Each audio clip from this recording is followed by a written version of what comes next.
a playlist original. All right, hello everyone, and welcome to another episode of Back to Blockbuster with your host KS and Jackson, but not Jackson. It's JC again, back with the movies, running another news episode with me in Jackson's absence. How are you doing today? Doing pretty good. I always love doing these episodes with you, so I'm always game for these. Yeah, I found out. Well, I already knew, but I was like, because we were trying to do a bunch of different ones, and I was like, oh, I didn't want to like throw too much on you, and you're like, no, it's like fine, give me more. I want to talk about movies. So yeah, we appreciate the help. We're running a news episode today because we have a lot of news to catch up on. Mostly trailers, but a few other little news items as well. Yeah, and film festival's going crazy. Yeah. There's like film festival stuff. There's the early not so great reaction to Joker 2 or Folie, Deux, whatever you want to call it. I'm so glad they stuck with the title because I thought it was gonna be one of those things where they changed it once they got close to the release date because that movie is so the title is so different because like it's French.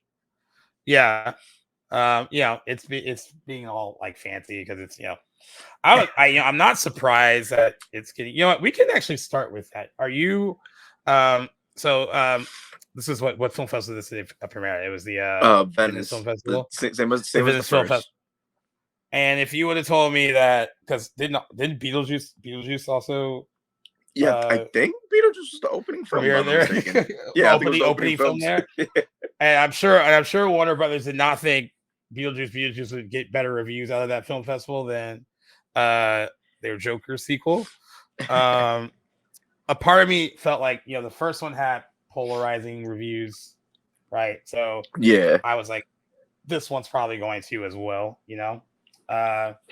and it looks like it's right now even more polarizing than the first one. And now this is just all the people that got to see it at this film festival, so it could possibly change. Right now it's at 63%. The reason was the 49. No, go ahead. 49 reviews counted so far on Rotten Tomatoes.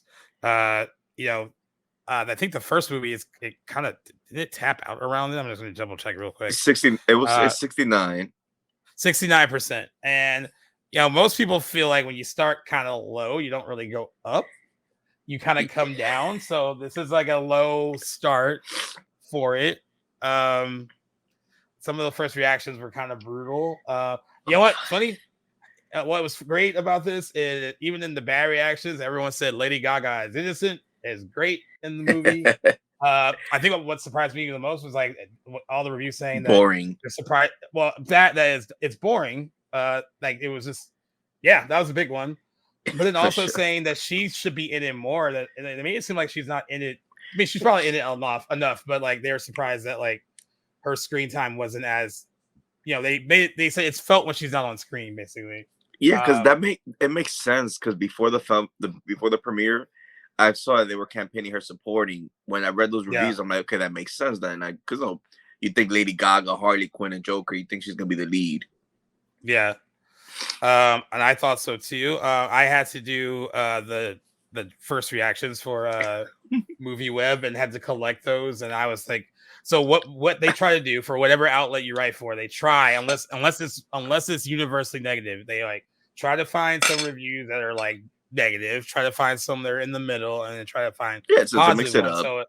So it's mixed up, and then it took a while in the beginning because like I felt like everyone was just shooting out their negative reviews of it, and I was like, oh, this isn't good. Then I finally found some that were decent. No, I mean, I think I messaged you, or I guess what surprised me the most was that the bad review saying that like it was boring. That was like that is what surprised me the most. The first movie, despite how polarizing it was, I don't think anyone ever accused it of being boring. But some of these first reactions, they called it dull, listless, and shockingly amateur in some of the first reactions. There was also one review from BBC Culture said Phillips isn't taking any chances. He has devoted his sequel to the message that Fleck is a wimpy, self-centered stooge who lets down everyone around him. He's a nobody. Depending on how you look at it, this exercise is either daring or it's irritatingly smug, but it's definitely not much fun. Phillips seems to be saying that if you fell for Fleck's self-image stuff in the first film. You're not gonna fall it for this time, and the joke's on you. A lot of the stuff it kind of reads like that. Empire gave it 4 stars. They liked it. They actually liked the combination of like the music, and that was another thing. These first reactions came out the day that Lady Gaga was like, "It's not really a musical." Like the music is used for when the characters are like when they can't quite say what they need to say, which is what happens in a musical. Yeah, and it's like I feel like most of us have always. I mean, I've been very positive about being a musical because at least they're not repeating themselves, and it's like it works for these characters because they're meant to be like like very out there characters. So like it being inside their head works because I've always said it. It's funny in musicals when it's like you just go to a song and dance, and then this dance number stops, and it's like a regular conversations. Like like and this it makes sense because it's all in their head. So once they go and I back guess to reality, this was never gonna be that, right? I mean, I knew, but I mean, I guess when you label it a musical, everyone's like, okay, what kind of musical is it gonna be? And then they try to clarify it in like some articles, like, oh, it's like a jukebox musical, which is taking like popular songs and just using them within the plot, like Rocket Man or Moulin Rouge did it. I guess Mamma Mia is another good example of that, using the songs of ABBA to tell its story. I actually don't really the whole musical aspect of it. That doesn't even bother me anymore. It's just like it's like it's not the issue. I'm more concerned with it being dull and listless. And then the fact that it's longer than it's 20 minutes longer than the verse. Yeah, I know. And a Vanity Fair, another review said it's a cramped psychodrama. They said those hoping that a Joker sequel will be about the newly minted villain wreaking havoc across the city will be mightily disappointed by the sequel. Phillips has banished us to essentially 2 places: the asylum and the courthouse. Very little happens beyond those walls, reducing the film to a cramped psychodrama. It's startlingly dull, a pointless procedural that seems to disdain its audience. A lot of similar reviews like that. Yeah, when do you have you had your screening yet? Like did they no, not yet. Probably I see that. Yeah, I see that I got the very first showing in New York at 4:00 on the 3rd. Now, with these first reviews, a lot of box office analysts that are like looking at pre-sales are very, very concerned with the pre-sales because even though it says inner tracking that opened between $70 and $80 million, a lot of box office analysts are like, don't look at that number. It could be that, or it could be lower. They say the pre-sales are indicating the Flash type of disappointment. And I was like, oh. And I think there's one analyst I actually trust because he's been right so far, and he took no pleasure in writing this. He was like, "This is not what I want to write." He said, and he wrote about it once, and then wrote about it 2 more times. He's like, if someone was like, "Hey, have the pre-sales gotten better in the last few days?" and he was like, "No, if anything, they've gotten worse." And I was like, "Oh."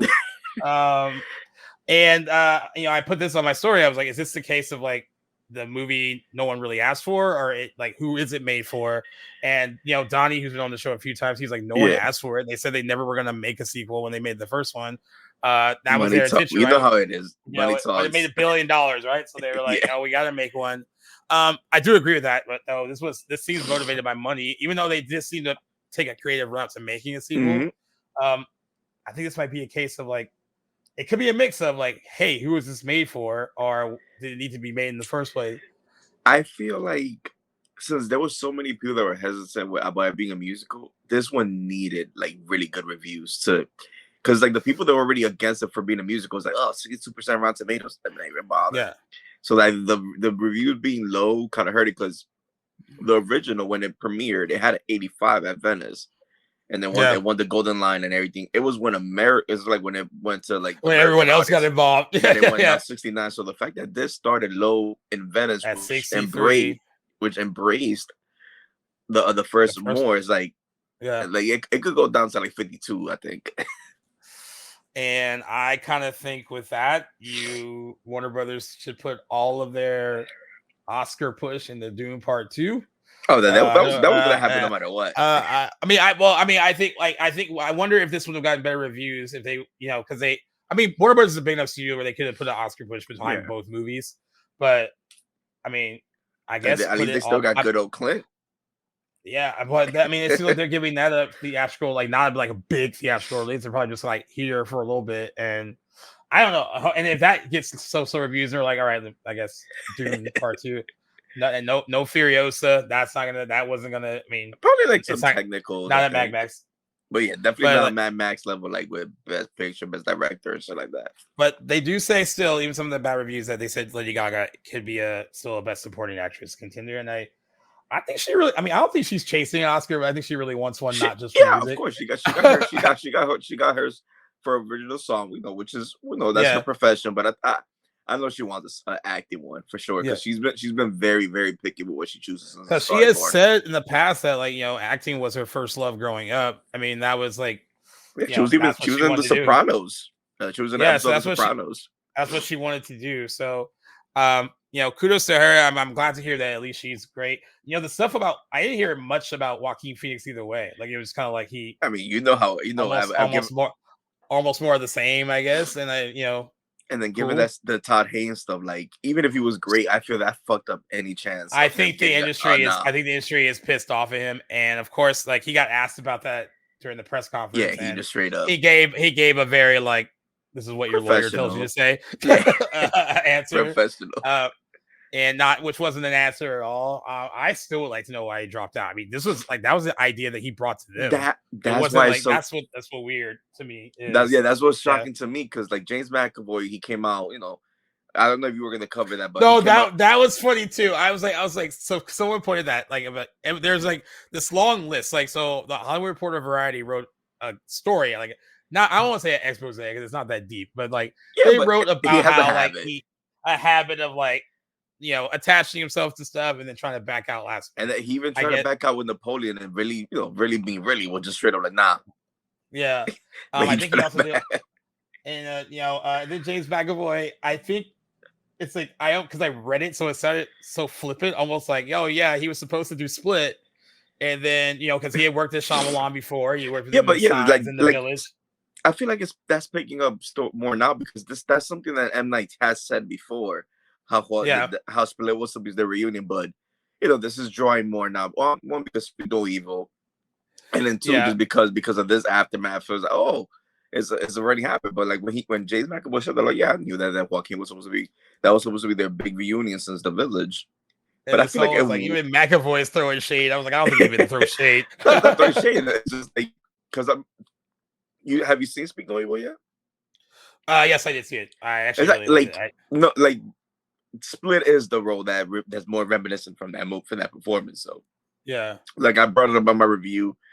Like, I've listened to like 2 podcasts he was on. Both of them asked him, like, if he took away anything from that movie to this. So I guess there's probably somebody must have asked him about Split, about the similarities and like the evilness, and then he just probably, because I didn't read it, I just saw the headline, so he probably was on some like, oh, that role wasn't even. It was a good blurb, and I wish and it's silly me, I didn't read like the whole interview, so I only saw that blurb, the little blurb about, and I was like, wow, like everybody's like spilling the beans about how like Joaquin was supposed to do stuff and then backed out.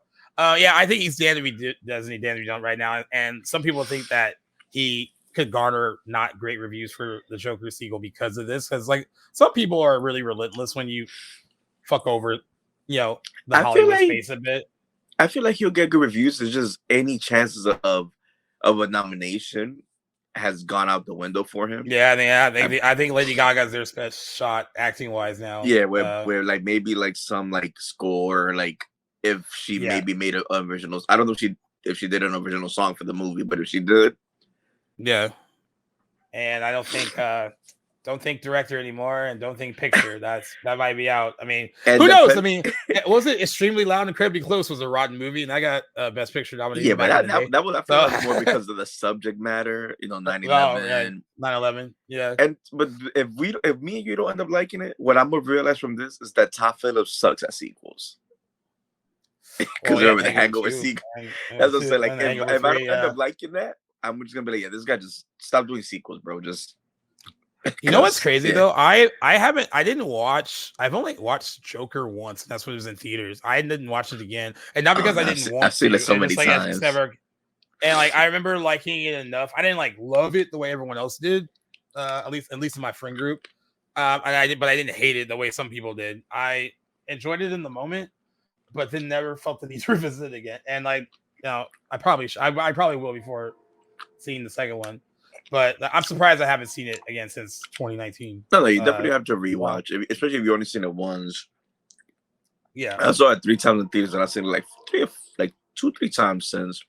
I really liked it, but I will say like I was 5 out of 5 when I first saw it, but I've gone down a little bit because I said like it's not a boring movie, but the slow like up until he starts really turning, like I feel like the movie turns is when the subway killings happen.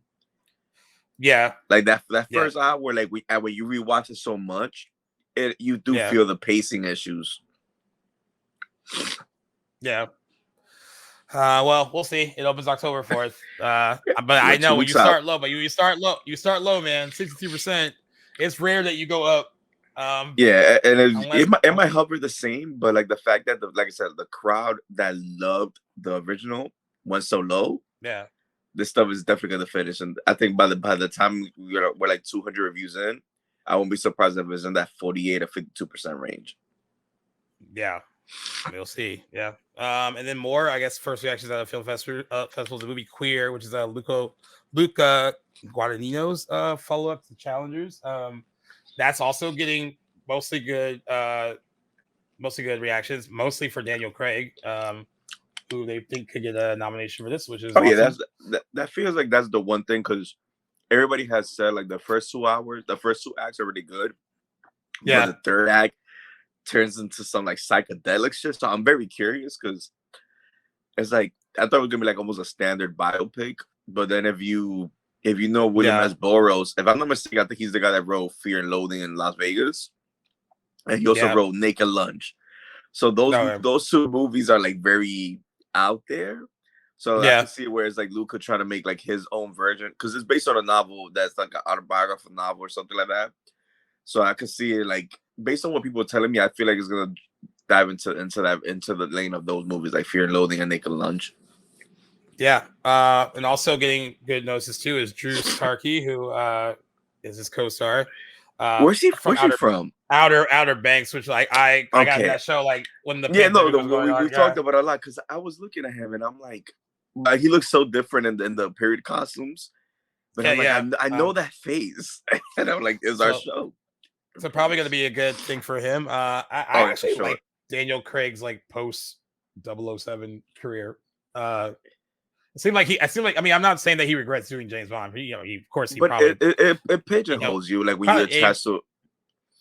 It frees you from it when it's over too. Like you're just like, oh, I get to do so everybody many other sees things you now. That way. Yeah. But I'm looking forward to it. It seems like it's good. I did hear about the whole like first 2 acts and then third act being like. And I'm also curious because the original cut that got accepted to Venice was a 3-hour and 20-minute cut. The version that's been playing is 2 hours and 15 minutes. So 15 minutes, yeah. So I'm curious if like A24 like does like remember how like they did for Midsommar? They did the Blu-ray was like the 3-hour cut. Like I hope they do that for the Blu-ray for Queer, because like I would want to see the original 3-hour cut. Yeah, I would too. And I don't got Neil's on a roll after Challengers. I mean, like he's been on a roll since Call Me by Your Name, because was incredible. I guess he got his first taste of like mainstream success with Challengers, but yeah, he's been like going at it since since Call Me by Your Name. Call Me by Your Name were a bigger. I don't think we've ever seen a bigger splash, but I feel that was my first exposure to his work. Yeah, and I don't know. I love this movie so far, so I'm looking forward to it, and I really want to see it. And then wait, did you ever see his HBO show? We Are Who We Are, the Army. I never watched that. Yeah, that's pretty good stuff. Yeah, I liked it a lot. And then who else is getting some good first reactions? We have Baby Girl. I was about to mention that one. Nicole Kidman, which Deadline describes as a sexually charged S&M story, but says that like both performers are extremely committed to their roles. You know what's the crazy stuff? That it's funny that she did 2 movies this year, both an age gap movie with the Iron Claw boys. Yeah. Hey, it's crazy. I wonder if they swap modes. I mean, because Zac Efron had done that with her before earlier with that Paperboy. The Paper jellyfish. Boy and the jellyfish, which everyone always mentions. Like, remember that one where she peed on him? I was like, out of context, you guys have to explain that like there was a jellyfish scene, so you didn't just like pee on him. There was a reason why it happened, but yeah, she's getting raves out of that. There's a lot of early like the supporting race. The supporting race is crowded too for all these like kind of festival movies that are emerging right now. Especially for the women. No, yeah, the women, the acting race is so stacked. Like for the Almodovar movie, they just announced that Julianne and Tilda are both doing lead actress, which to me was ballsy because it's so that lineup is so stacked. Because you have Angelina doing Maria, you have and she hasn't done anything in a bit, right? So everyone's gonna be looking at that like. And remember, Pablo Larraín has gotten both Natalie Portman and Kristen Stewart acting performances for like these biopics he's been doing. So everybody just has Angelina in because of that. Yeah. That's I mean, other festival ones that I don't know if you want to talk about, like I think the Brutalist is another one, right? The Brutalist, Adrian Brody. And I believe did A24 pick it up? Yeah, that's so. I felt so bad for Sing Sing. Like that Sing Sing, so Sing Sing is this year's the Iron Claw, but like not as bad because like the Iron Claw was frustrating. I think Sing Sing still gets smacked in numbs. Iron Claw because like still hurts. The Iron Claw was frustrating because they skipped the festival circuit. Still don't understand why they did.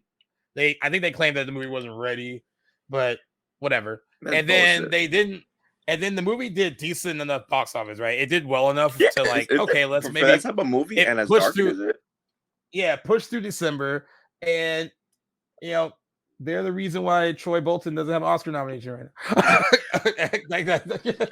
I think if they would have pushed that and actually put their, I guess they chose what did they choose last year to put their? I mean, people get mad, but A24 did pretty good last year. They had Son Adventures and Past Lives. Both got Best Picture. They put their that's what I'm saying. Like it's not. And I actually love Past Lives, so I can't really get mad. Exactly. It's not like Friends that picked the Taste of Things, the Julia Binoche cooking movie for their instead of Anatomy of Fall. Anatomy of Fall got nominated for like 5 Oscars. It was original screenplay. So that's what I don't feel too like A24. Like us as fans of Iron Claw feel bad, but as the studio, they didn't really drop the ball per se because they got 2 movies into the Best Picture lineup. And all right, did they drop the ball on Sing Sing though? Because that should have like this. I don't see how like you think Coleman Domingo can still pull. I think right now, if you was to ask me what nominations I think it could still get, it would be Coleman for Best Actor, Adapted Screenplay, and Clarence McLean for he plays himself the for supporting actor. Besides that, I don't know what else.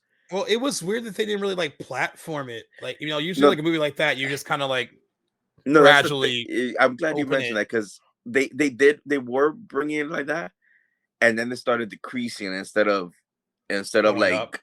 I think it capped at like 192 movies. Steady. Yeah, I think it capped like at 192 theaters, which. But I do feel like if it gets Oscar nominations, I think they'll re-release it like in January, like they always do. They always do those things where they re-release the movies. All these but now they're getting all these new festival pickups, so that they. Oh, no, the Brutalist and Queer. So the issue with A24, and I'm being silly. I mean, I do think they should have put more muscle behind the Iron Claw, but like the big issue with A24, and it's not really an issue. They are an independent studio, so like we made this kind of comment about Warner Brothers. If they had like 4 Academy Award contenders, they could put money into campaigning for all 4. A24 can't quite do that because they are an independent studio. So they have to honestly pick 1 or 2 to throw all their muscle into, all their money into. And you mentioned like what they did last year. They chose who they wanted to put their so they'll have to do that again this year. I mean, I'm joking. I'm half joking saying Sing Sing is this year's Iron Claw. It feels like it. But at least Iron Claw made some money. So like that. No, yeah, like I feel like they're gonna put all their money into the Brutalist, like their big campaign stuff. because that movie, David even saw it. I was like, everybody's talking about best picture, best director, best supporting actor for Guy Pearce, best actor for Brody, best either actress or supporting actress for Felicity Jones, depending what they campaign her in, and then screenplay. So it's like, but at queer, I feel like the only thing they're gonna try is gonna be for just Daniel Craig, and then for Sing Sing, just keep it limited to acting and screenplay, maybe best picture. I'm curious to ask you, and I'm based on the subject matter, do you think she has a shot? Because she's getting career best reviews for this. The Substance has a 90% right now on Rotten Tomatoes. It's 135 reviews, is 90%, and Demi Moore is actually getting rave reviews for her. This is her best performance. Like I know. Well, I mean, I love me some Demi Moore. No, that's what I'm saying. Like, don't get me wrong. I love Ghost. I love A Few Good Men. I love her in About Last Night. But it's like those are fun movies, but she's not great in them. She's good in them. Yeah, but the Substance she's like the kind of actress that, like, with time and years, that she would get better. Like, she was never a bad actress at all. No, yeah, but she's never had. She was just always on the surface. Like, she's always on the surface kind of actress. And she knew, she knows how to do what she did back then. Good, like she knew how to be pretty, adorable. Yeah. So like I said, like A Few Good Men and Ghost, those are good performances. But like, because I saw The Substance with David like in July. I haven't seen this yet. I need to see it. Oh my god! You being the horror lover that I know you're gonna love it. Well, like, David messaged me and like when I posted the trailer, he was like, "Dude, if body horror makes you squeamish, though, this is like, bro." Yeah, and like, it does actually. Have you seen The Fly? Yeah, and that makes you squeamish too. To me, I think The Fly is baby stuff compared to some of the stuff in this movie.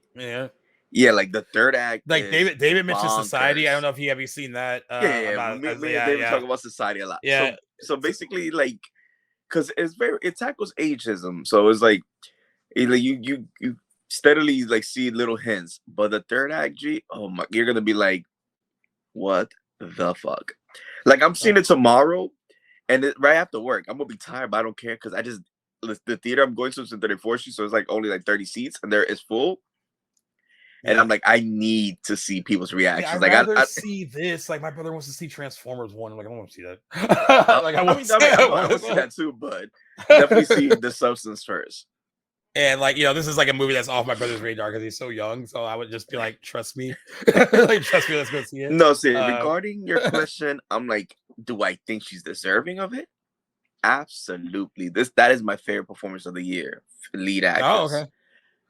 Do I think the Academy would do it? Because of the subject matter?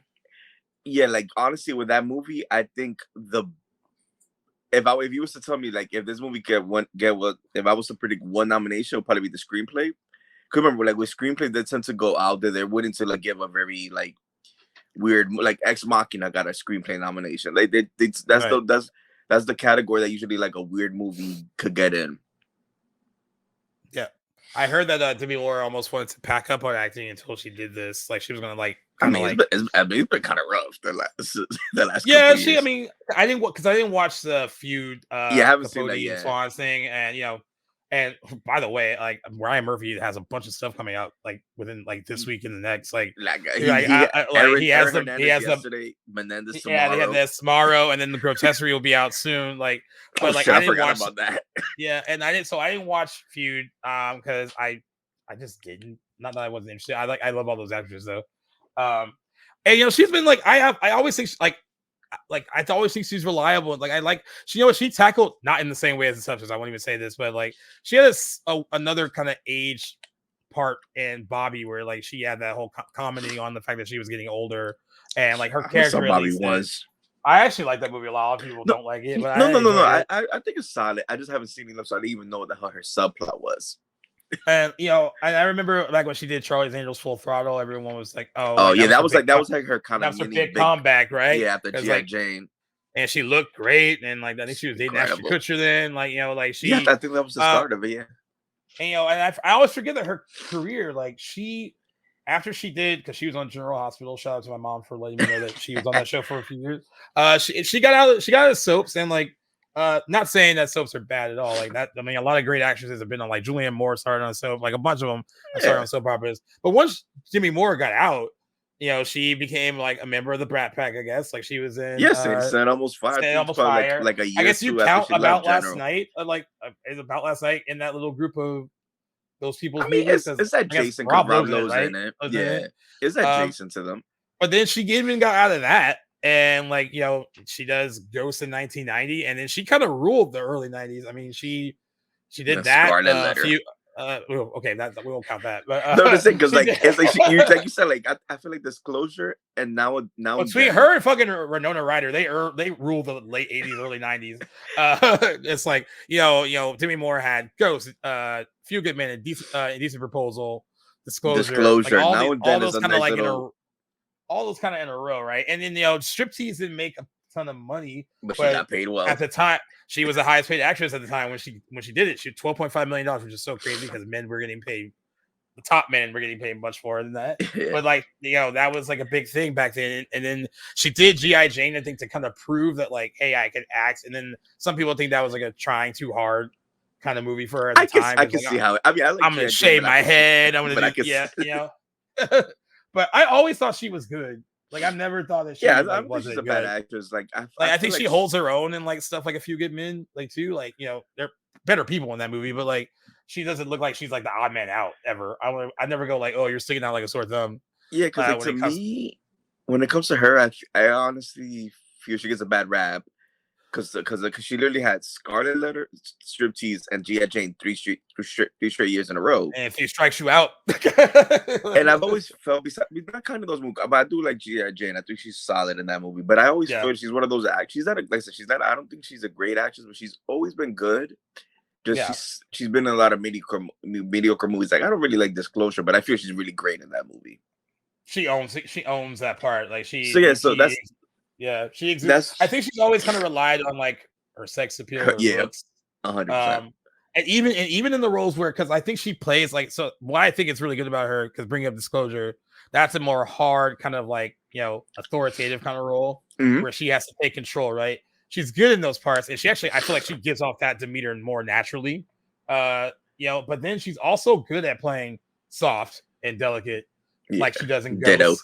She does that in Ghost. She even does that a bit in Decent Proposal, where you kind of feel for her and that, even though that situation is very bizarre and that fucking plot. It is what it is, right? But she's good at playing both of those. So I think that's a gift. But I agree with you saying that back in the day, even she wasn't always viewed for her acting chops. Yeah, it was always mostly just her looks.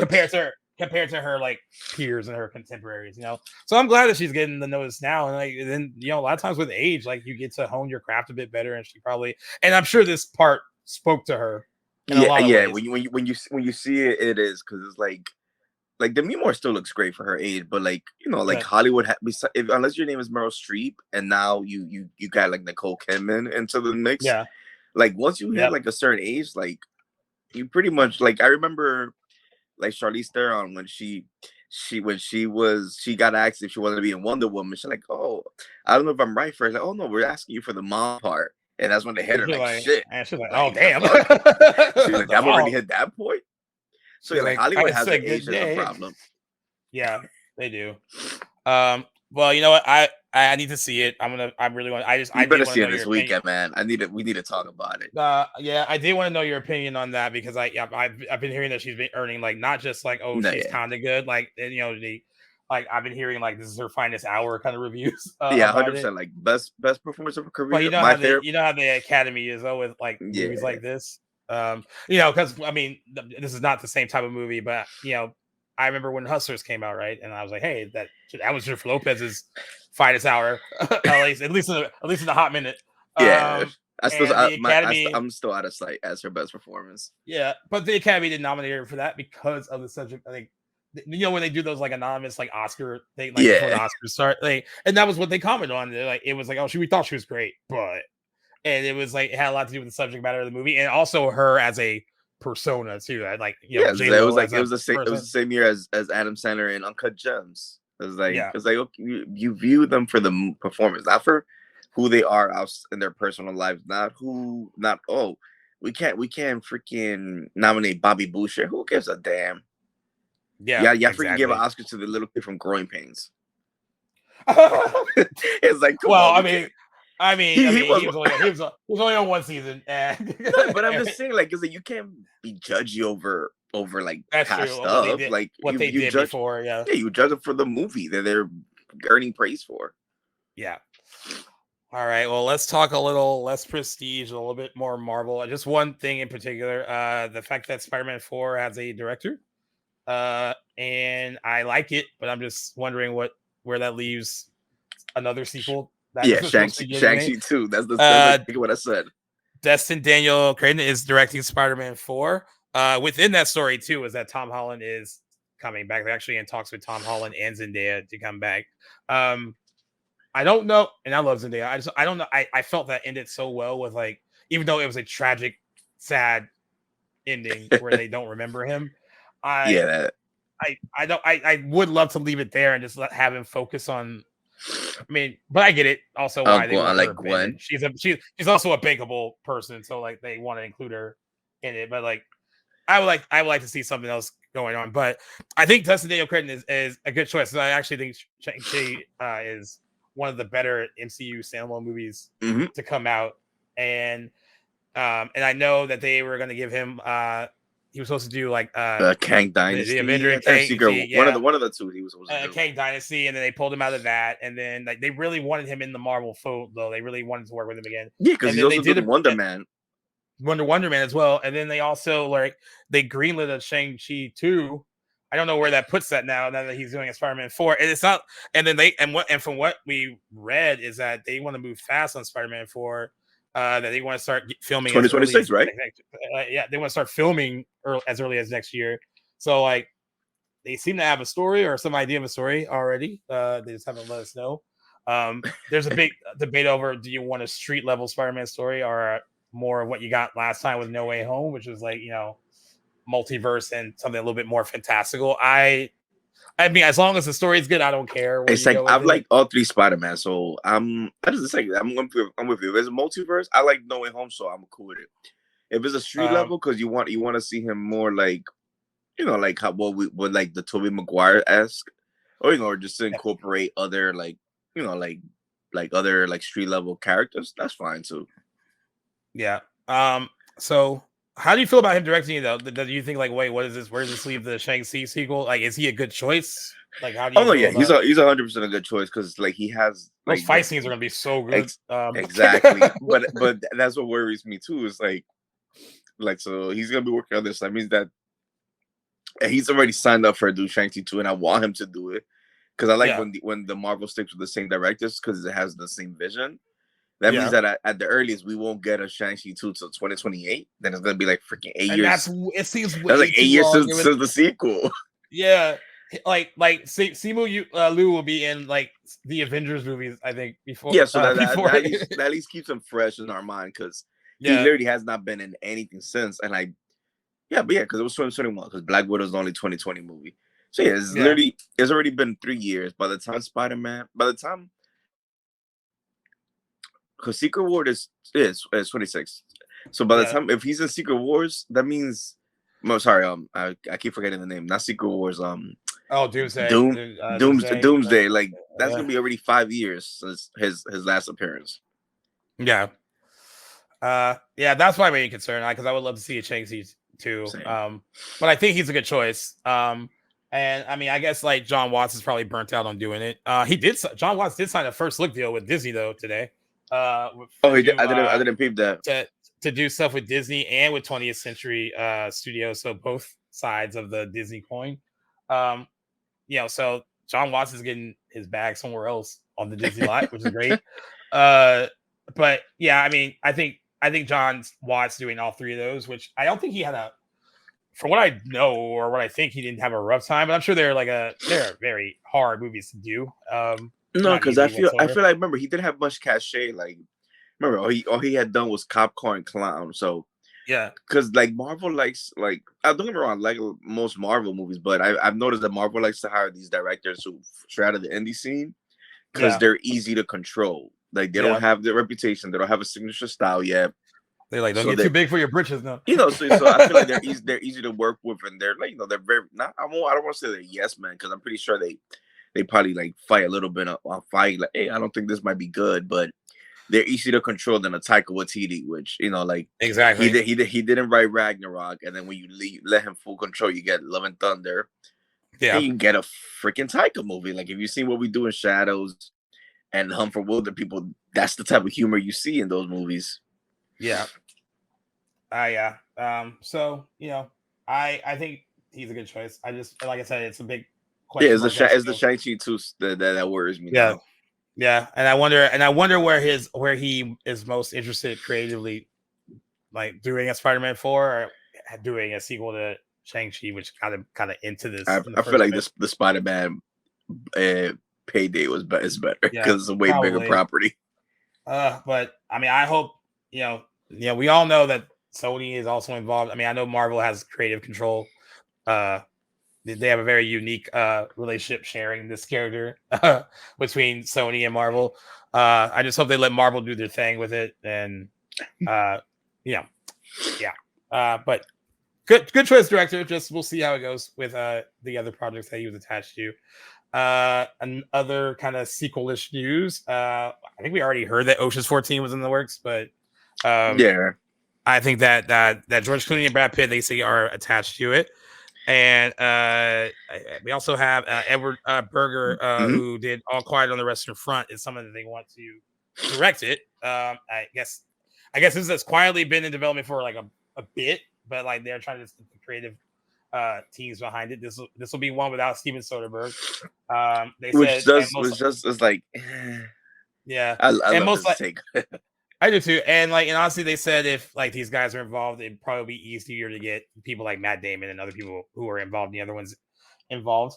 I mean, but some people have died, so it kind of sucks. Like Bernie Mac, Carl Reiner died.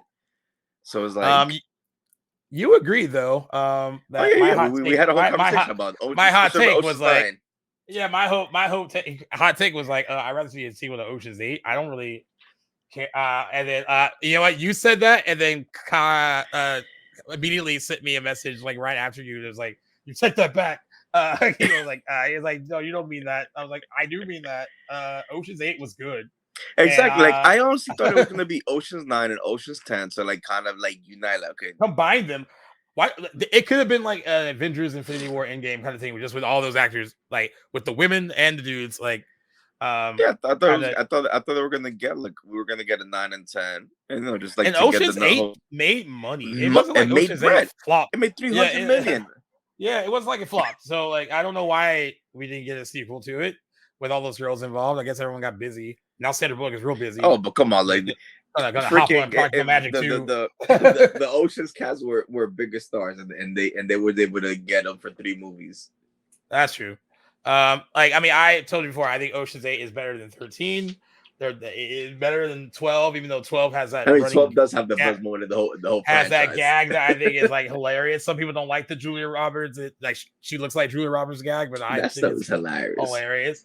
I just don't know how interested I am in an Ocean's 14. I mean, it depends on the story. Like Edward Berger does excite me because I love All Quiet on the Western Front, and I think and Conclave, which is coming out soon, like looks really interesting. Yeah. So I mean, I do like the director choice. So there at least there's that. I also, and I'm gonna sound so ageist, but like I don't know if I want to see like old George Clooney and old. I guess they don't look old. Oh, they're still suave. Yeah, I guess they can still work. I'm just so used to like Ocean's 11 was such a cool moment. Now I don't want to in like movie kind of history. Yeah. Oh god. Yeah. And Ocean's 11 was such a cool moment in like Hollywood, like that period of like those were like everyone in that movie was at the height of their powers.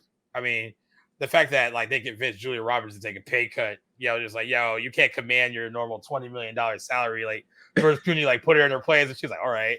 I always love when actors do that because it's like, yeah, I get it. You want your quota, but it's like sometimes it's like drop it a little bit if it means you get to be part of a great movie. Yeah, and I think she did in the end. Like she definitely took a pay cut. No, but it's like the fact that she needed convincing. It's like, bro, look at the cast on paper, the story, the director. Yeah, like and you're already working with the director. You were like, she was like, exactly. He won you an Oscar. Yeah, like so she has a relationship with it. So like the fact that he had to convince her to take the pay cut is kind of funny. But I mean, yeah. But like I said, it was such a great, fun moment in like movie history, that time period. Like those actors were like, you know, At the everything height of their power. in like fucking 2001. I mean, like that's when they were just like, or whatever that movie came out. Yeah, 2001, 2001. Then I thought like 2001, 4, and 7. Like it was every 3 years they did. So yeah, oh yeah, because you were like the 12 is coming up on its 20th anniversary. If you with it, I'm with. I'm totally with it because I didn't know that you liked that joke, and I thank God. Oh hell yeah, we could literally do like 90% of the podcast just on that because literally when it comes to that movie, that is the main thing about that movie. Yeah. Other kind of we have casting ish news. That's a little bit. One with a cast member having to step away from a project. No Camila Mendez, and I whatever this is. I know you did last summer legacy sequel, yeah. or like our I guess we can't call it. I'll always know what you did last summer because I think they have 2 scripts. Like one if Freddie and Jennifer are involved, one if they're not. Yeah, I think so too. Brandy, when she was promoting the front room, she did finally say that the director did contact her and she did have a meeting planned with her. So I mean, I'm hopeful that it shouldn't be hard to throw Carla in there, right? If somebody like Brandy, like she's still a no name, wants to come back for your sequel, do it. She's alive. I know, and here's the deal. I still know what you did last summer. Has a fan base. Not good. It has fan base. It's not good, but it has fan base. And even the people that think it's not good liked her. Like they think her chase scene is fun. Like everyone always comments on her chase scene, like how like it was that's one of the best parts of the movie. It's not like they falls through the skylight. There's this whole big thing. It's not like they have to do a Letty where they have to like revive her. Like the girl is alive. No, like they went to fucking college. She could just like they can reconnect somehow. I don't know. They have this shared experience, and like her and Freddie didn't get to have any scenes together till the end of the. I still know you done because he was like for some reason he was not able. I always wonder why Freddie Prinze Jr. was not in that main stuff on the. I don't know if he was busy. Maybe he was shooting. Oh, I think maybe found something in your. No, because that was those movies are so easy to make. Like that's probably yeah.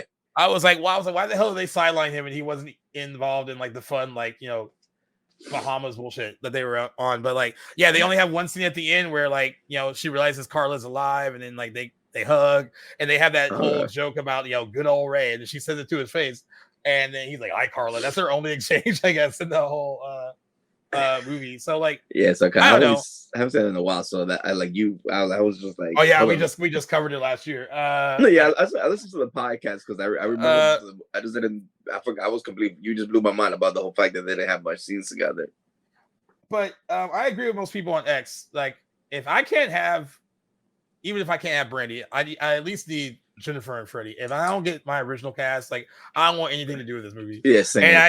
And by the way, now Camila Mendez is gone. I actually liked her on Riverdale, and like she's done some other stuff that I've really enjoyed. She would have helped with the box office for sure. Yeah. Now we still got who do we still have in this? We still have Madeline Klein, who was in Glass Onion, and she was on Outer Banks. She's the blonde, super cute, pretty funny. And the dude from The Little Mermaid, right? Yeah, Prince Eric from The Little Mermaid. So I mean, that's not enough for me to want to still watch this. No, but I'm like, they still have a good, and I'm pretty sure they'll probably get like a big name to replace Camilla because I think she was like the de facto lead, right? Her character. I think she was, so, and like and she had worked with the director before and Do Revenge, so I think they already had a relationship. The reason that she can't do the movie is because she is doing Masters of the Universe, and they said that was gonna, even though that comes out way later. I mean, it comes out like 2026, but I guess it's probably gonna have like a long shoot. Yeah. So that's why she can't do it because it's scheduled comedy. It wasn't anything like personal, like or anything like that. Like and the money, you know that movie. And she probably got paid. Probably got paid way more to do Masters of the Universe. But I think she is a de facto lead, and I think they just had to find someone that would be a good replacement for her. They haven't yet though. Maybe Maya Hawke. She was in Do Revenge. Oh yeah. Well, now would she want to do it? Would she do a sequel to I Know You Know Summer? Like she seems like she's like slightly above that. Like Camila Mendez is not slightly above that yet. Like she totally would have done it. I mean, she looks like she's. I mean, she did the Fear Street movie, so she's into horror. Oh, that's true. That's very true. I mean, if the director wants to go with somebody that she already has a good relationship with, like Maya will be a good one. But it just also depends like the type of character they're looking for. Because if they're looking for I mean, no offense to Maya Hawke, but if they're looking for like a prom queen style person, Maya Hawke ain't it. Yeah, yeah. Man, I wish they could somehow resurrect Sarah Michelle Gellar and bring her back for this. I know, I know you would definitely be there opening night. Oh, I'd be there over. Yeah. I always tell people when I watch I Know You Did Last Summer, I like lose interest when she dies. Like even now, I'm just like, I don't really. And I actually like Jennifer Love Hewitt. I just feel bad saying that. I mean, Sarah Michelle Gellar is the most interesting character in that whole movie. Like, yeah, and we'll give it at 100. Top tier horror movie chase scene too in that movie too. It's perfect. In fact, they killed the two like most like interesting fun people off in that movie. Her and Ryan Phillippe get like hooked, but whatever, it's fine.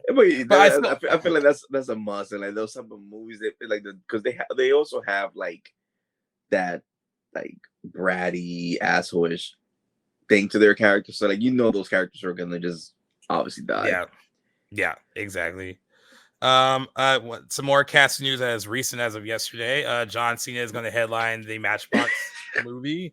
This seems very on brand for John Cena. I don't mean that. I think he's actually very charismatic and likable and funny. So like, but this is a perfect style. Like, because I mean, I don't know what the hell a Matchbox movie could be, but this is probably gonna be racing and stuff. Like, he's good. I mean, he was in the Fast and the Furious, so it's like he's good for that. It's gonna be an Apple original film as well. Let's see how much money they pour into it, and then just put it on their streaming service. I don't know.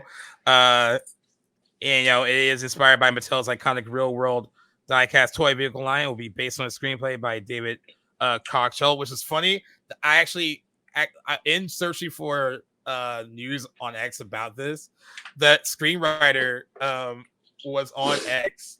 And they announced like John Cena and stuff was going to be in it, and he was like, "It's so crazy. I wrote this, and I had to find that out like on the internet." That's what he wrote as a status update. That's always crazy. Like, it's like when you hear like actors that they find out that like the show they're in got canceled from the news. I'm like, yo, shouldn't you call them?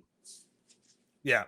What's intriguing though is Sam Hargrave is directing this, and that's my big interest. So that got me interested, but other than that, I mean, like I said, it feels on brand for John Cena. It's gonna be a dumb action. It is what it is. Dumb action movie.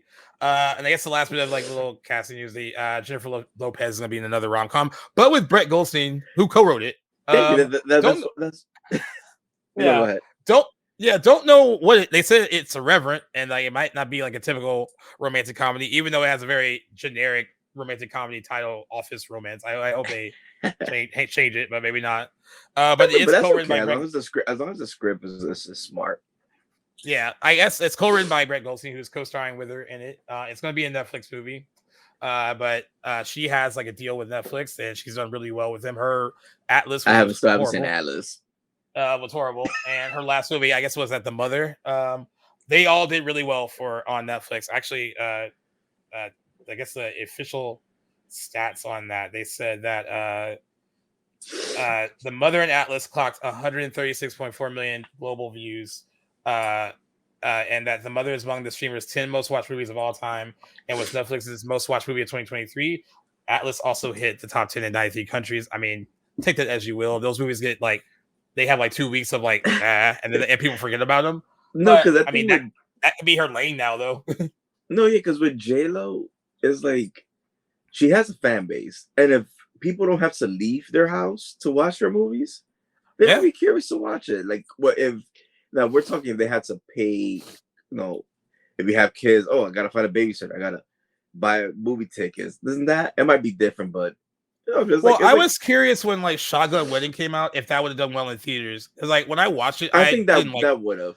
I actually thought it was passable, kind of like, oh, that was kind of fun in the moment. Like now, like I said, I didn't really remember much about it like weeks after I watched it. But like in the moment, I was like, I wonder if that would have done well. Like that seemed like a fun me. movie.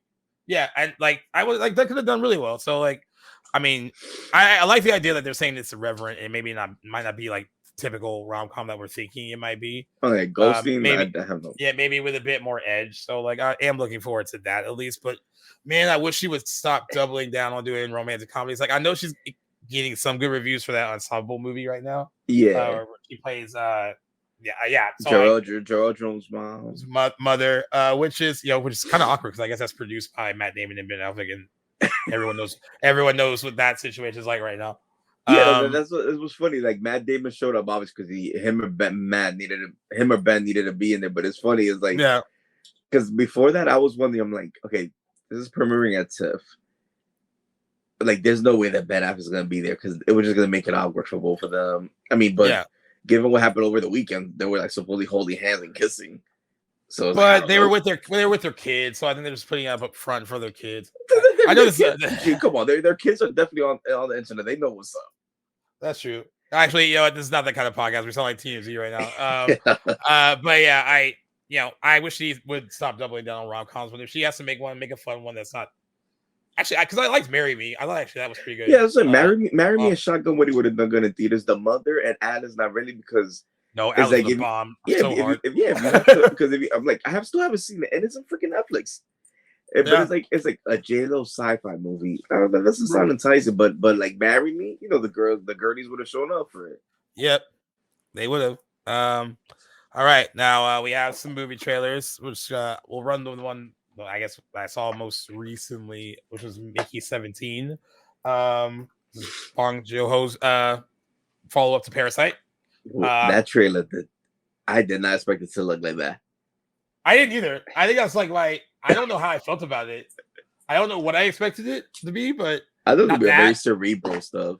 I thought so too, and this looks really silly, right? It looks a lot like of fun. It looks fair, like Edge of Tomorrow-esque, kind of like. Have you ever seen Moon with Sam Rockwell? No, I heard of it. That's pretty much what it is. To me, that's how I saw it. Just a comedic take on that. It's like because Sam Rockwell in that movie plays like 7 different versions of his character too. Just like Patterson is playing a bunch of Mickeys. Well, what threw me off was Robert Pattinson's, I guess we'll call accent voice for said character. Completely threw me off, not in a bad way per se. Just like it kind of. He likes to try a lot of weird stuff. Remember the King? Oh yeah, it dialed me in on like the silliness of the trailer, and I was like, all right, I guess it is listed as a science fiction black comedy. So there you go. For people that don't know, the premise is wanting to get out of Earth. Mickey Barnes signs up to be an expendable, a disposable employee where after one iteration dies, a new body is regenerated with most of their memories intact. After one of his multiples, Mickey 17, unintentionally survives a human expedition to colonize the ice world. I cannot pronounce that word. Some other planet. He goes head to head with a new multiple named Mickey 18. Kind of good cast though. Ron Pattinson, Naomi Ackie, who we just saw in Blink Twice. Stevie Yoon, Tony Collette, Mark Ruffalo. Yeah, all good cast. Tilda, right? Tilda's in it too. Yeah. Oh no, I just let me see. No, just Tony Collette. Oh, so she must have replaced them, but I remember Tilda was announced. So, this doesn't look like what you would think what the follow up to Parasite would be for this director, right? I think that's what's the main thing is, and also everyone's wondering why this got pushed to January 2025. Because January is typically a dumping ground for certain movies. And would you dump the follow-up, an Oscar-winning follow-up? I just feel like I feel like the reviews might be good, but they just don't have much. They don't think it's gonna be a box office hit. Could be. Like it might be a tough sell. Yeah, that's what it is, because that's how it was with Annihilation. Annihilation got dumped, I think, like in February or some shit. Because that was also a hard sell. That's why, like, I think Paramount sold it to Netflix for the worldwide because they didn't know how to pitch it. Yeah. So yeah, I don't have any other thoughts other than it looks fun. It just wasn't what I was expecting. But it certainly looks fun. And Rob Pattinson looks like he's having fun. And he with each new role he gets more interesting. So at least there's that. And it'll be out on January 31st, 2025. So you got a while to wait for it. Next trailer was billed as a teaser trailer for Netflix. I guess this is what this trailer was meant to do. The Woman of the Hour trailer was this trailer was meant to let you know that it will be premiering on Netflix in October. And even though it's a little over 2 minutes, I get why they call it a teaser trailer because it's literally just basically just a scene. But what I got, I mean, if this is any indication what Anna Kendrick's going to be like as a director for this, the scene actually I liked a lot. Like it gave me like legit kind of like chills and made me uncomfortable. Just watching them kind of play off the other, and Yeah, watching especially when she tells the waitress like when he's like, okay, we get to the end of the round, and she's just like shaking her head. Women knows, like, I mean, we don't see what the woman told her, but the fact that the next scene is like them walking, it shows the lady probably told her, oh, we're closing or something.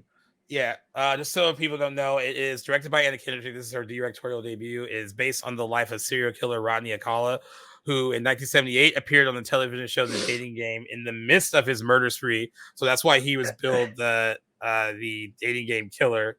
And he was a serial killer that kind of he was hard to find because he didn't have really a certain type. He was going after kids. Like he was all over the place. I think it was kids. Yeah, they were young. Familiar. Some of them were young. Some of them were like, of age. Like he was all over the place, and he was also all over the map a little bit. Like, I watched one interesting documentary when they talked about him being on the dating game, where he was wanted. They were looking for him, actively looking for him, and they said that he had like the gall to appear on this dating show while he was a wanted fugitive. And that's what makes it so kind of crazy. And like these are the kind of stories that kind of popped up in the 70s and 80s because serial killers had like no chill whatsoever. Yeah, I feel like after the 2000s, you don't really hear those stuff. Like I feel like no, they're too like it's so. Like I think Dahmer, it really stopped. Yeah, I think it'd be hard to be one today. Like it's too many like it. Yeah, there cameras, the phones, everything.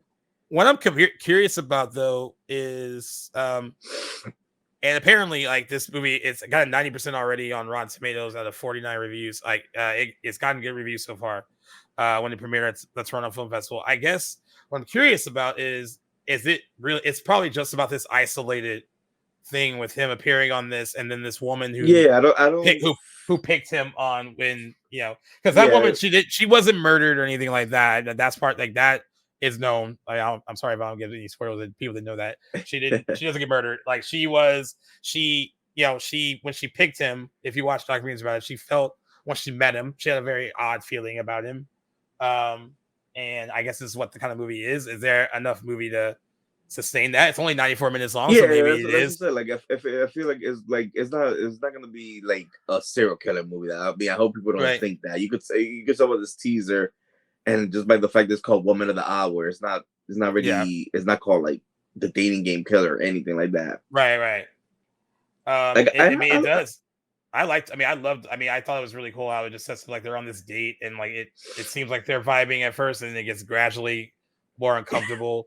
And like the one thing that got me was when he was talking about her phone number, like getting her phone number. That was like the thing that also creeped me out when she was like, "Oh, I'll just like you can't remember it because it was a fake one." Oh yeah. I'll just come over and like I'll make sure that you write it down. He's like, "Or you can't like recite it by heart." And like he's getting more like abrasive. Yeah, because by that point he knows that he's being played per se. Yeah. But I mean, who would have thought that little Anna Kendrick had that? I mean, she had really like. It's her first movie she's directing, right? Like I still remember when she did Up in the Air. And I remember she was getting Oscar buzz. I was like, the best from Twilight? I know. That's literally what it was. But like she was able to like kind of change that pretty quick because like Twilight started, I think it was 08 or 07. I can't remember. Yeah. And then I think it was 08, then 09, she was already an Oscar nominee. So she was already the Twilight movie, she admits paid some of her bills that she really needed paid. Like she was struggling and when she was in Twilight, and then it did that. I did love when that movie had its 10th anniversary and she was getting all these messages in Twitter. And then she was like, "Oh my god, I forgot I was in that." like that was her like joke about it. A lot of people will be like, "I forgot." I'll be like, "Nope." And she's in more than one of. She's in like, is she in all of them in some capacity? She's in like 4 of them, and I think in Breaking Dawn, she just gets a credit by, but I don't think she's appeared because it was like the situation like with Kill Bill because they shot both of them together. Right. Where it was like you still get credit for the other part too, even though you don't appear in it. Yeah. Well, this movie is like my jam. I think it looks interesting. Yeah, this is very up our alley.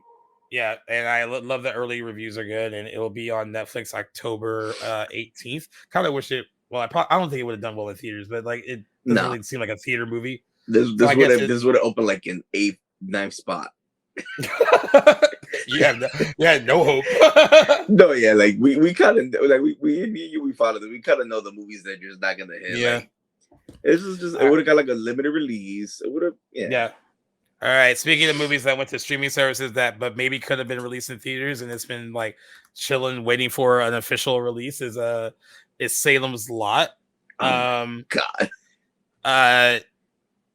This movie. God, when was it? When was it like supposed 2 to come years out? ago? 2 years ago. It like 2022.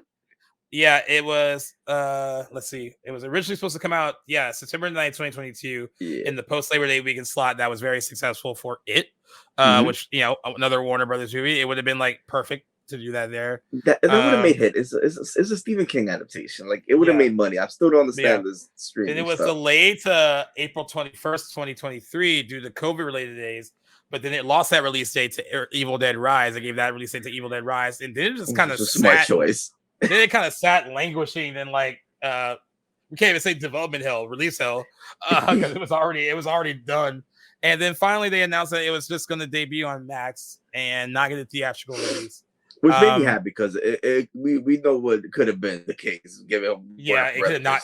They could have wrote it off as a tax write-off, right? And that's that. I was honestly scared about that before it was announced. I was like, it's been like. But 2 now that years. you've seen the trailer, do you think it could have done well?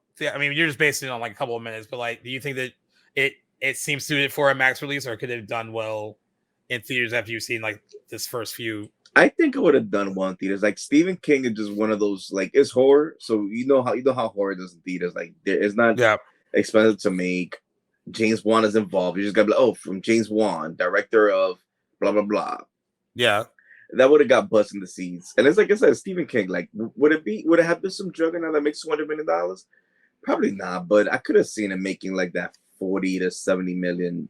A solid 40 domestic and a little bit overseas. That would have made I do not understand that. Like it's a known property. Like Salem's Lot is one of the most famous Stephen King books.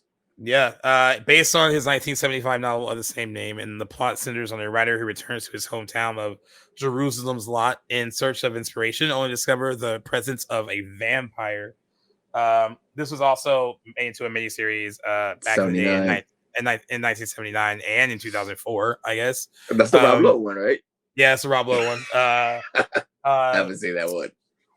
From watching the trailer, and it has a decent cast, I think I still don't understand why they couldn't find a spot on the release calendar to release this theatrically. Yeah, like I'll never understand this. Like I said, like now Evil Dead Rise did well in that April spot, right? It made money there, so a lot of money. But there was nowhere else on the release schedule to be like, hey, like they could have tried it again. October.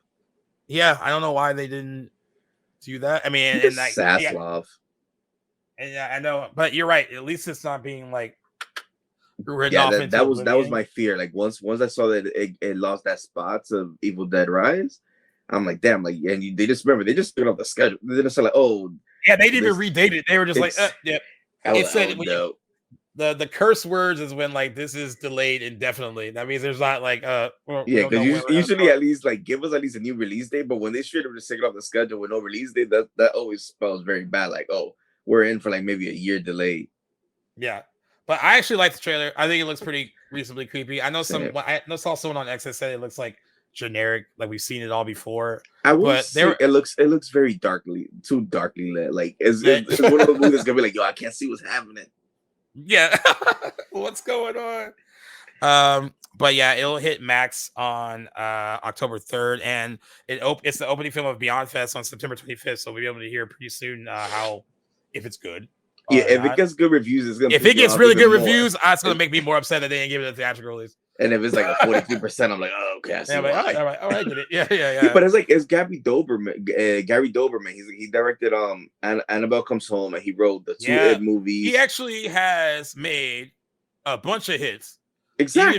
Even if they weren't like all like critical, like he is known for writing Annabelle Creation, The Nun, and Annabelle Comes Home. He made his directorial debut with It and It Chapter 2. This guy has a pretty good track record to made Salem's Lot enough money to be profitable. Like I said, we'll find out soon if it's like the review. But if this movie gets at least like a 70%, I'm gonna be like, Why? What we're doing here?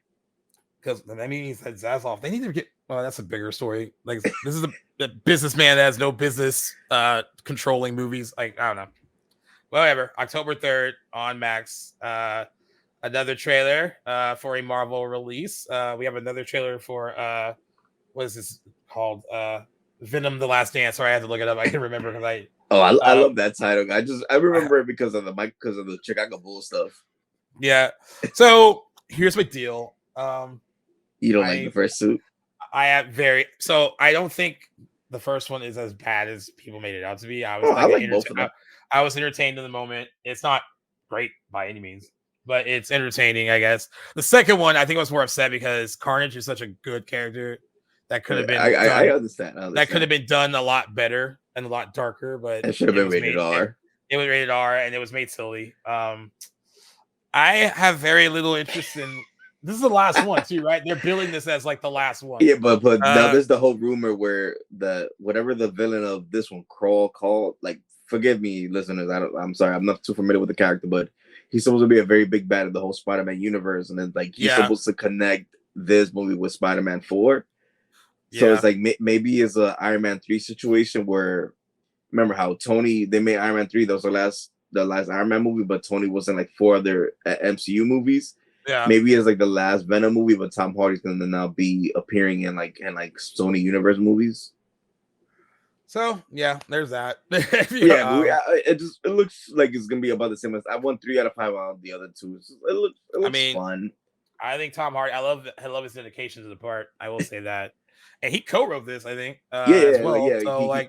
He's pretty much like doing the Ryan Reynolds stuff, where it's like. He had a lot of control in the first, and the second one he had a story by credit, and then the third one he just straight up co-wrote the script. Yep, and and it's directed by Kelly Mercel, which is, I mean, it's cool. And this is her directorial debut. Yeah. I mean, and should we tell Ejiofor is in this? This might be confusing because I don't know how this connects. This is not an MCU movie, right? So no, but they try to like be loose with like the whole like, well, we can like Tom Holland was like didn't he have like a cameo-ish in like? Well, yeah, but that was more because of the multiverse stuff. Because remember, Tom Hardy. Tom Hardy appeared in No Way Home in the post-credit scene, but he got taken back to his world. Yeah, we're just mentioning that he played Carl Mordo in Doctor Strange, so like that's why we're mentioning. And he's also I remember when I first Last Hands. When I first posted it, there was a lot of people that thought he was gonna play like the same character. Like, no, he's playing a whole different character. Remember, they're not connected. Yeah.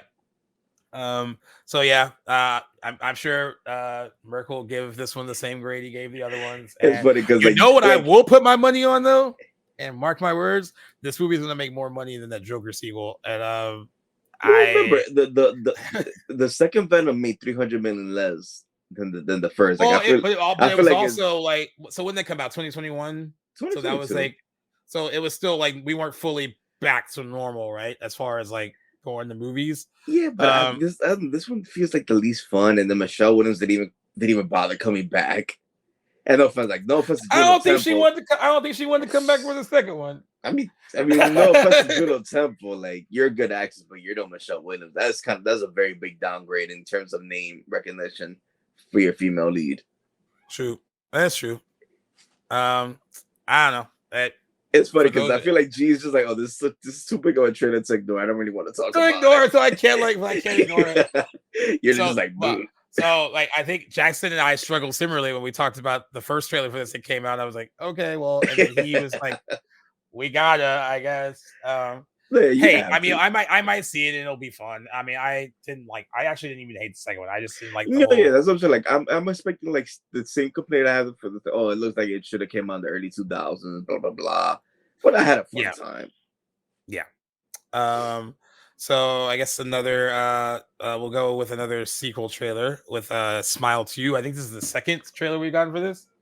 I've honestly tried to. I think one was a teaser. No. Like, I mean, I saw it because we're gonna talk about it, but like I hadn't seen it because I usually like when I post the trailers half the time I only watch like the first like 40 seconds just to get like a sense. Yeah. But I'm like, it's Smile 2. I'm gonna see it no matter what. But yeah, I think we had a teaser, that we had like another trailer, and this is like the second like official.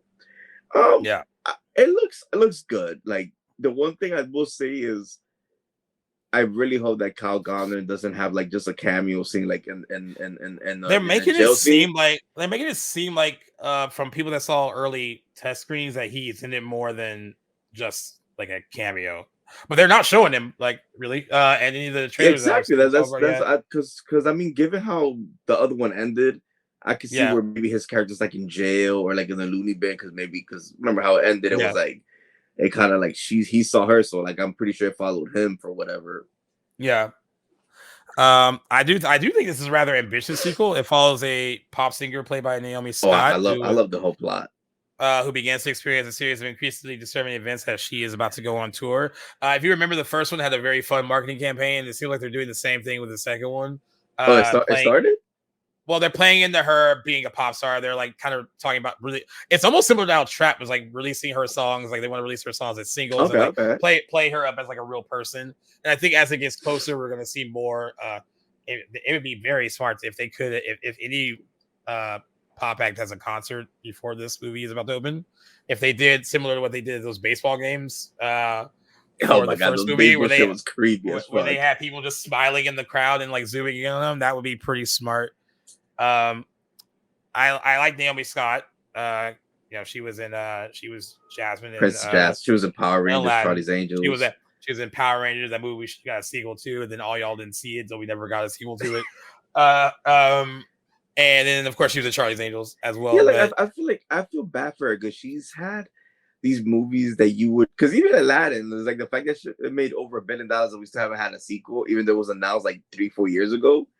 She's had this bad luck of movies that make good money or either get good reviews, because like, and then nothing happens. And it's like when she finally gets a sequel to a movie that she wasn't even in the first part of. Yeah, I agree. I will say the sequel. I mean, this trailer doesn't. It seems like it doesn't give away a lot. It's just like there are like, so like plot I think wise, doesn't really give the away. most they give away is that they're gonna do like a flatliners type stuff, where it's like they're gonna like have her like fake her death or something. Wow, that's what I get. Like. Yeah, it's like they're doing like a flatliner stuff. That's like the most like spoilery thing that I feel like they gave away. I do have some concerns. This movie's 121 minutes. That's way too long for a horror movie. No, but the funny stuff is when I noticed that, like a week or two ago, I checked to see how long the original one was. It's only 6 minutes short.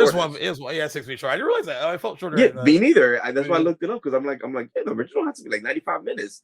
That's just at 115 minutes. I'm like, oh shit.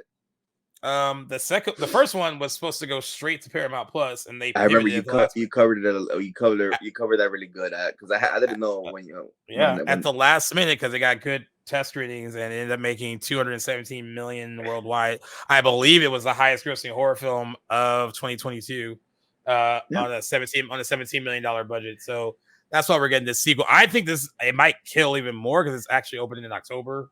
It's opening like a week before Halloween, so it gets that little 2-week stretch of I don't know why for some reason I feel like this is gonna make less money.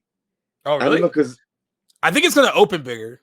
Yeah, well, yeah, because the intrigue that people have, like this is one of those because like Smile also what helped it was the fact that it had like really around tomatoes. It also had zero hype too. Like it didn't really have it was just like a surprise. I said it straight up in my review when before the reviews. I thought I was even thinking about skipping it because I thought it was gonna be like another Truth or Dare, which I hated. Yeah. Yeah, so it's like this movie. If it's remember, then it's like horror sequels. It's like diminishing quality, but the dude is making Possession with Robert Pattinson as his follow up. So maybe it's because this movie's good. I mean, I really like the first one, so I have hope. I'm just saying if this was to be a sequel that gets a little bit less money, I wouldn't be surprised. Yeah. By the way, one of the actors in this is Ray Nicholson, who is Jack Nicholson's son. I guess he is wearing in the trailer, he's wearing the white suit and is kind of seen. No, more people notice because of the face that poster. And I was like, oh, there's the face. He definitely looks like his dad. Yeah. So yeah, I mean, it looks good. It's funny. I just complained about how long it is. I didn't realize that the first one was it was 115 minutes. It felt long. It felt shorter. It felt like it was like a 90-minute movie. Mm-hmm. But I guess that's the credit just to how it moved. But yeah, it'll be out on October 18th. A very crowded October, by the way, whether you're watching movies at home or in theaters. Next trailer. I thought this was going to be a when the trailer came out, everyone was like, we thought this was going to be like an Oscar vehicle for Amy Adams, but now we're not sure anymore. Yes. Night Bitch. This is the trailer for Night Bitch. Could it still be an Oscar vehicle for Amy Adams? It put me that a lot of the like Darren and some of the guys saw it. They were very mixed on it. They said she's 66% really great right now. Yeah, she said she's really great in it, but it's not an Oscar movie, like at all. Yeah. And she seems not to care about it because she was asked about it in the red carpet. She's like, "Oh, I don't really think about that." Because people she's probably done chasing Oscars too. Like she's probably the Tom Cruise of the women. We had so many chances to give her one, and we haven't. She should have freaking won for like, no offense to Regina King, but I thought that she should have won for Vice. Oh, over Regina King and Bill Street could talk. Yeah, like Regina King had that one scene, right? She had that one big scene. Well, yeah, like really big. That's really what you need a supporting act for a supporting award, or even the fighter. But then you have Melissa Leo. Yeah, she was so freaking good. Well, Night Bitch concerns a magical realism she style story of a yeah, I can see that of a stay-at-home mom who sometimes transforms into a dog. This is supposed to be like a commentary on like motherhood. Yeah, that's what it is based. It's based on a 2021 novel by Rachel Yoder.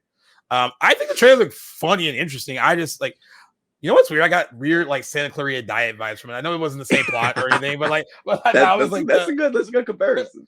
That was a vibe I got from watching it. That I was like, oh, this looks very Santa Clarita Diet. Looks like Drew Barrymore, who was having fun back then on that show.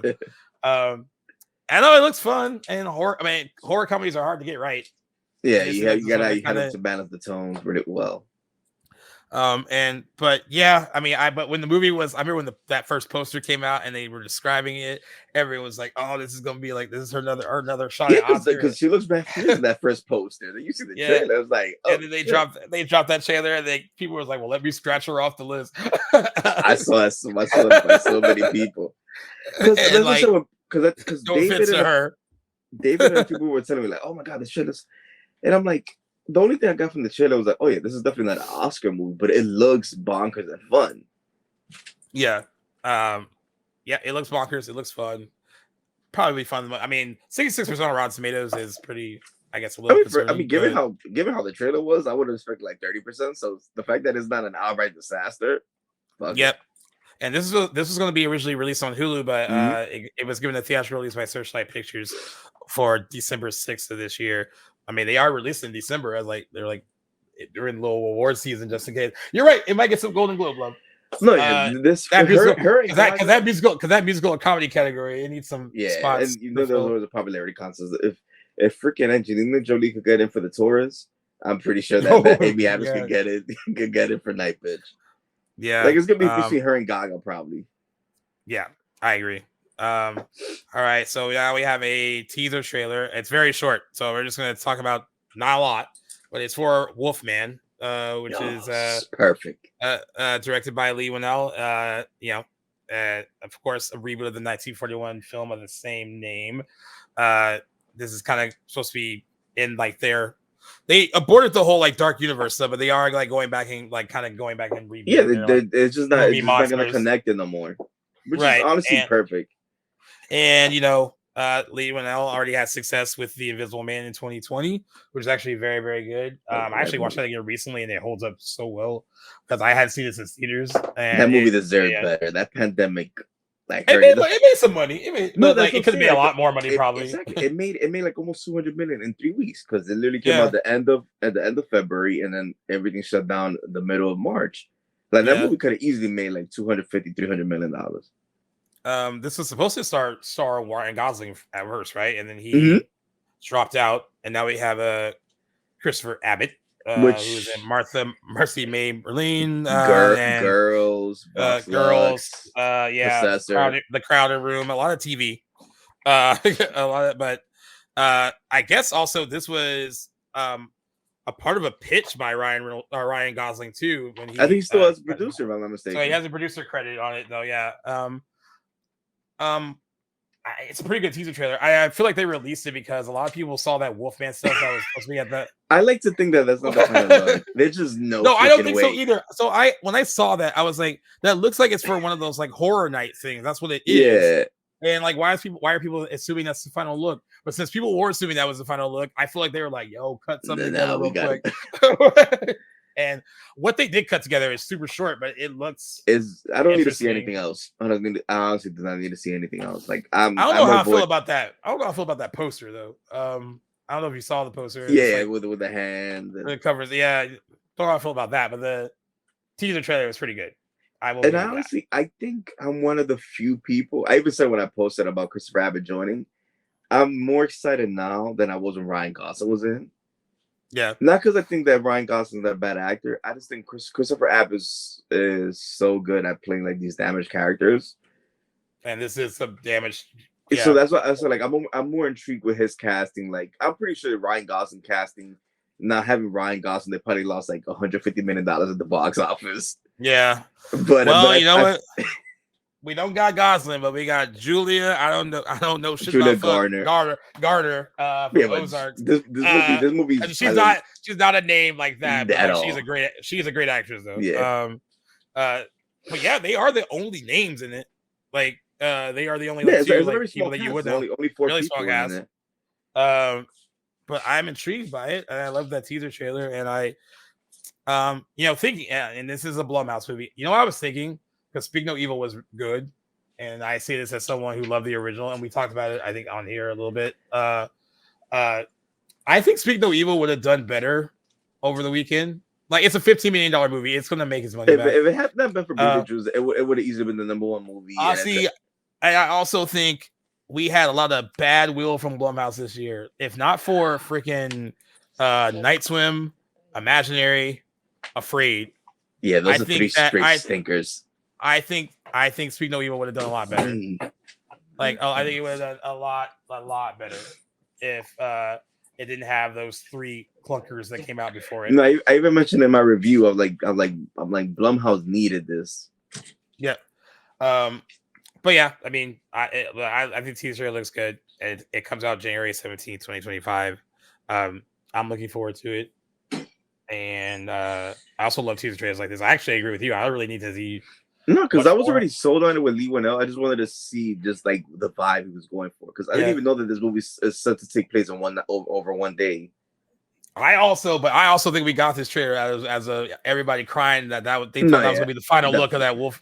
Yeah, because they came out like 2-3 days after that. Yeah, they were like, cut something together, please, so like people don't think this is like what we're doing. And that was, I can't believe people thought that would be the final look. I was like, no, this is clearly like. I mean, it could be. But you just it don't looks very feel horror night. It looks very like horror nights, dude. Like you would see like at Magic Mountain or like Universal.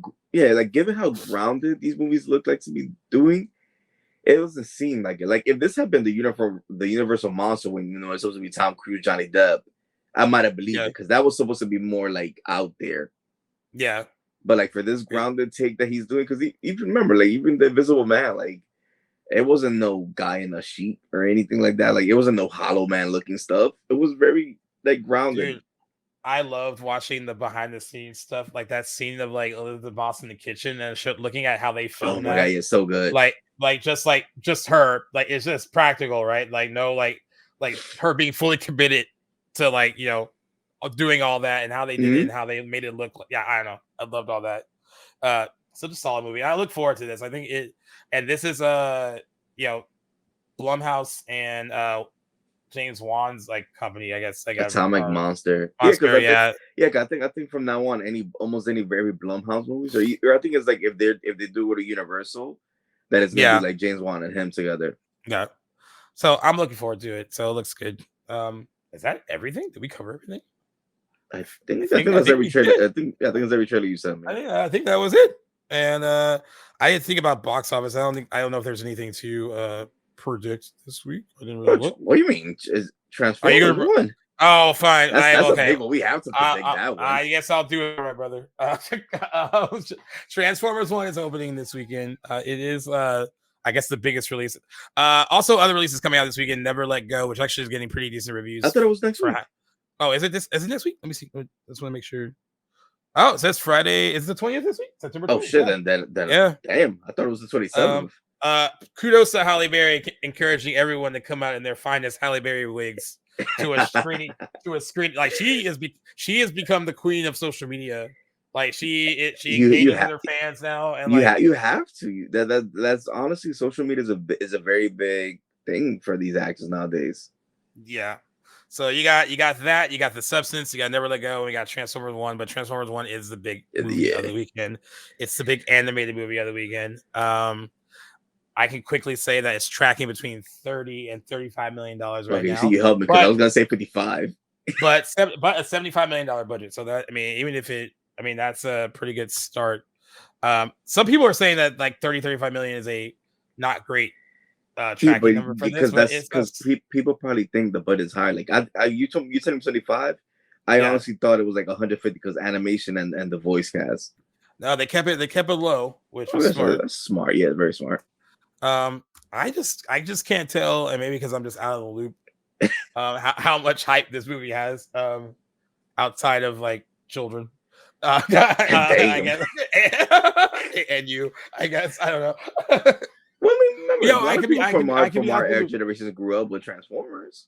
Man, everyone who's listening, I had a option to go to an IMAX at the IMAX headquarters last Saturday to go see this.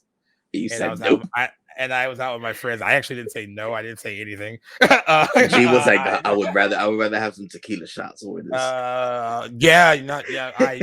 You're not wrong. That and green tea shots was like that's how I spent my Saturday instead. I do regret it now because like I really should have taken my brother than that, and then we could have gone see The Substance tomorrow instead. I still say you should see The Substance first.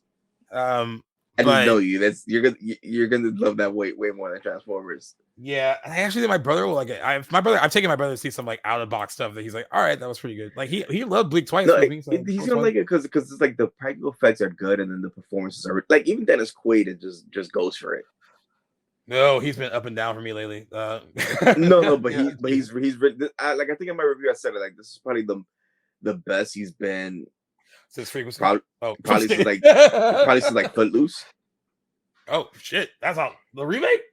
I like him in the remake. I forgot he was. Yeah, he's the lift call, the Reverend guy. Dude, I went further back. I went to Frequency. That didn't come out like 99 or something. Like no, 2000. But he had the rookie. He had the rookie. Oh yeah, he's in the rookie. Good things. All right, I don't mean to make fun of him. I mean, remember it's like what we're gonna say Reagan. Oh well, it's doing decent. It's doing decent money with. I mean, we know why, G. We know why, yeah. So here's I got nothing. I mean, I guess some people have been comparing this.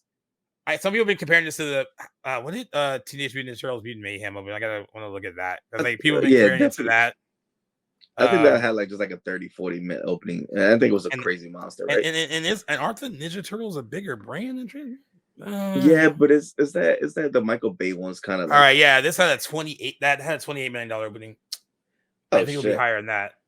Yeah, I feel like in this era, Transformers is kind of a bigger name, at least when it comes to movies. Like I'll say 40. Oh, you know what? Freaking Mutant Mayhem opened midweek, so it had a full 5-day opening of $43 million, but the 3-day weekend was 28. It was 28. Yeah, so I forgot they opened on a Wednesday. So if it would have been a 3-day weekend, Mutant Mayhem would have been 35, 40 for the weekend. Yeah, because I think I'm knowing me, I think I probably saw it that Wednesday. All right, this is just me just throwing numbers out. I'm gonna go with 35 on the dot. No, I go 40. You're gonna go 40? Yeah, and this is me not knowing because the good reviews is like a 91% around. Yeah, and that's how. Yeah, it's still got good reviews. I think it's the highest. Is it the highest rated? It's probably that or Bumblebee. I'm still mad we ain't got a proper follow up. I know it was a prequel. But the one Transformers movie that like one take place like in the early 90s. The one. Here's another thing. This is why I get mad at people. The one Transformers movie that got good reviews, that was good. The only good one. None of y'all went to go see it. I mean, people went to go see it. People wanted. That movie. That movie made like 400 million compared to the way the Michael Bay movies. I know, but it didn't like flop. But I'm like, that's what I'm saying. Like it could have done better. It wasn't a flop, but it was like. And it came out during the holidays. Y'all had like time to go see it. Exactly. That should have been like. That should have been a grower. It was not. That's up there with Power Rangers. I'm still mad about that. No, Power Rangers is different. Power Rangers, I think, like 150 million. Well, y'all all screw that up. And we're never going to get a sequel to that. Yeah, because that ending was perfect. You teased Tommy and everything. I was so pumped in theaters. Yep. That's why we can't have nice things, because people didn't go see it in theaters. Yeah, that's I always laugh when people talk about like, oh, there's no originality. All this and that. I'm like, yeah, because a lot of time, look at the substance. Original ass movie. Movie probably wouldn't even make 20 million.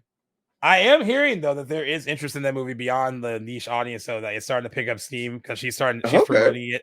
She's promoting it a lot more mainstream. I mean, I would love it because I love the direct. I don't know if you ever saw the director's first movie's cover, Revenge. No.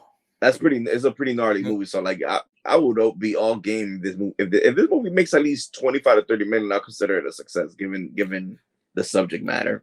And if y'all get Demi Moore an Oscar nomination, come on, like, yeah, I gotta do 2 less before. There you go. Oh God. Oh well, that'd be funny. It's movie. Like, no offense, like, movie is not known for awards. That's true. So she's gonna have to campaign hard for it. At least Francis Fisher. Are they gonna have to campaign hard for? Oh yeah, she probably. Francis Fisher's gonna see. She was trying to do it for Angelou Ellis last year for Origin. I'm like, Francis Fisher's gonna see it. Francis Fisher's gonna see the substance and be like, "Oh, everyone vote for Demi." Demi's like. I did a movie with Clint Eastwood because Francis Fisher, she's one of Clint Eastwood's baby mamas. Yeah. She's probably like, I did a movie with Clint. Come on, help me. Help me out. All right. Well, that about wraps this up. Thank you for joining me on this news episode that we need to get done. Actually, we're clocking in at a little over an hour and a half, and considering all the things we talked about, I think that's pretty good. Yeah. As always, you're always you're gonna be on a lot more coming up between the spinoff and Tales of Horror and maybe more news. You're gonna be on a lot more. As always, if you want to listen to us, you can get us wherever you get your podcasts, whether it's Apple Podcasts, Spotify, Good Pods, all great ways to listen to us. But you should get us on the Playlist Studio app because Playlist is our podcast network and they take really good care of us. So if you want to find their app, you can look for it in the iOS store or in the Google Play Store as well. You can also find us on YouTube, where we're going to be uploading more episodes here in the next few days. So subscribe to us there if you don't subscribe to us there already. Like I said, a lot more stuff coming up. Is a very crowded, packed time. I am recording with Jackson on Sunday. We were recording 2 episodes, so it doesn't really feel like he's gone for you guys. We're doing for Tales of Horror. He wanted to do Creep and The Hitcher, so that's what we're doing with him. Wait, Creep, the Mark Duplass movie? Yeah. I guess and then the Hitcher, which is the original, fun, right? Not the remake. The original, no, not the remake. I don't even know if he knows it was remade. Sean Bean. The only good thing about that remake is Sophia Bush looks lovely in it, and that's about it. But yeah, we're trying to make it seem as like he's not quite gone as much as he is. So we're staggering out these episodes a bit more, and then also we're going to be recording 200 probably the week after next as well. And so we have something. We actually decided what we're going to do. We both picked a movie that we hadn't seen. I am watching Coherence for him because he told me it was really good. So I'm taking. That's been on the watch list for a long time. And I am making him watch The Cell from 1999 with so we'll see how that goes. D'Onofrio. So we'll see how that goes because I think it's intriguing enough that he can be like, "Oh, hey, this is interesting." But I think he's gonna fuck with it because he likes a lot of that like weird sci-fi stuff. He likes dark stuff too. Like, and it's a pretty dark movie. 3.5. It's a pretty dark movie. But J-Lo is in it, so we'll see. One of her better performances. Yeah, so we'll see how that goes. But we also have other stuff planned for 200 with questions from our listeners and everything. So look forward to that. Again, JC, Merc. Everyone knows where to find you at Merc with the Movies on Instagram. We're going to link your page at the bottom of this episode as well. And we will be seeing and hearing from you again very soon as well too. Thank you again for all your insight and for keeping up on news. And we will talk to you soon, guys. Peace.